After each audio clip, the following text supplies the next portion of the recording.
Assalamualaikum warahmatullahi wabarakatuh. Halo, selamat siang. Nama saya Rola Anggreni, Prodi Pendidikan Guru Anak Usia Dini, mata kuliah Profesi Keguruan, dosen pengampu Bapak Heri Wardana MPD. Di sini saya akan mempresentasikan tugas UAS Profesi Keguruan. Silakan, boleh menyimak. Pertama-tama mari kita panjatkan kepada Allah Subhanahu wa taala salawat serta salam semoga tercurahkan kepada junjungan Nabi kita Nabi Muhammad sallallahu alaihi wasallam.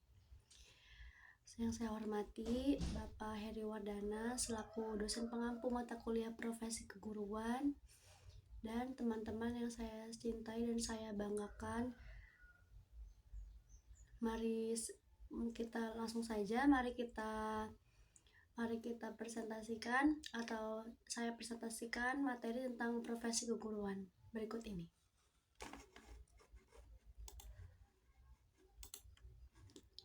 Di sini saya akan menjelaskan tentang pengertian dan urgensi guru. Guru berperan langsung dalam mendidik, membimbing, mengajari, mengevaluasi, dan membentuk karakter peserta didik sejak usia dini sampai dengan sekolah menengah atas. Nilai kejujuran, disiplin, tanggung jawab, dan empati banyak ditanamkan melalui peran guru. Yang kedua, tekankan peran strategis dalam pendidikan nasional. Guru memiliki peran strategis dalam pendidikan nasional karena menjadi pelaksana utama kebijakan pendidikan di tingkat paling dasar, yaitu ruang kelas. Sehebat apapun kurikulum dan kebijakan yang dirancang pemerintah, semuanya bergantung pada guru dalam penerapannya kepada peserta didik. Dalam subsistem pendidikan nasional, guru berperan sebagai penghubung antara pertujuan pendidikan nasional dengan realitas pembelajaran. Nilai-nilai yang tercantum dalam Undang-Undang Dasar Sistem Pendidikan Nasional seperti pembentukan manusia yang beriman, berakhlak mulia, cerdas, dan bertanggung jawab diwujudkan secara nyata melalui proses pembelajaran yang dipimpin oleh guru. Poin yang kedua, ruang lingkup tugas guru. Ruang lingkup tugas guru sebagai berikut adalah membimbing, melatih, mengajar, lalu mendidik, memberi penilaian kepada murid atau peserta didik, dan evaluasi. Ruang lingkup tugas guru juga adalah transfer ilmu. Transfer ilmu adalah proses pencapaian pengetahuan dan informasi dari guru kepada peserta didik. Contohnya, mengajarkan membaca, lalu mengajarkan menghitung, menulis, dan menyampaikan fakta-fakta sejarah ataupun menyampaikan informasi tentang perbedaan hewan, binatang.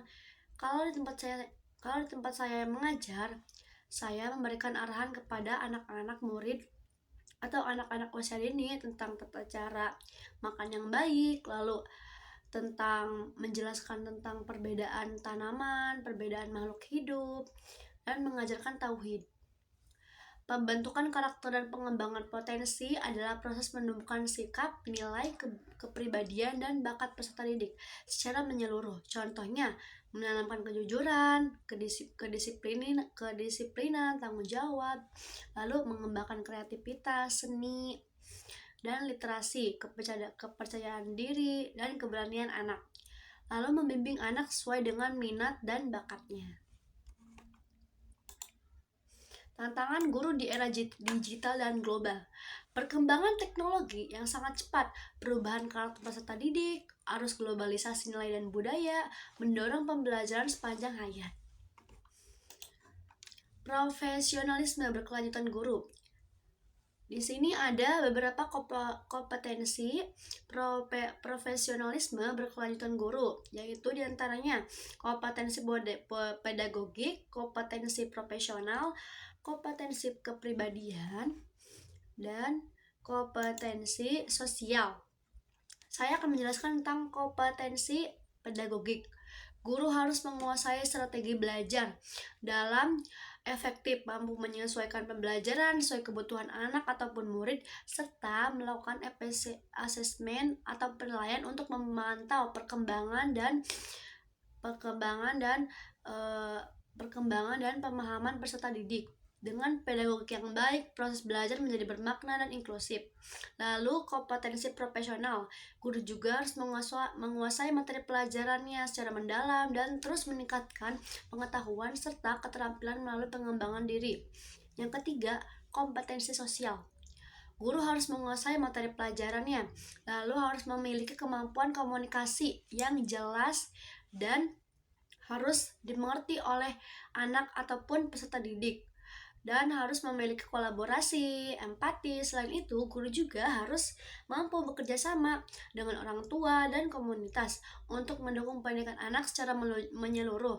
Kompetensi sosial ini memperkuat penjaringan pendukung pendidikan. Jadi, yang dimaksud oleh kompetensi sosial ini, guru harus bisa berkomunikasi dengan orang tua, cara menyampaikan kepada orang tua bagaimana, lalu cara menyampaikan ke masyarakat bagaimana ya, tentang perkembangan, apalagi kepada orang tua tentang perkembangan anaknya. Misalnya di sekolah tempat yang saya mengajar itu di TK ya, harus bisa bagaimana ketika orang tua menanyakan perkembangan anaknya, ataupun kita harus bisa menyampaikannya dengan baik, berkomunikasinya dengan baik tanpa ada tutur kata atau ucapan yang salah.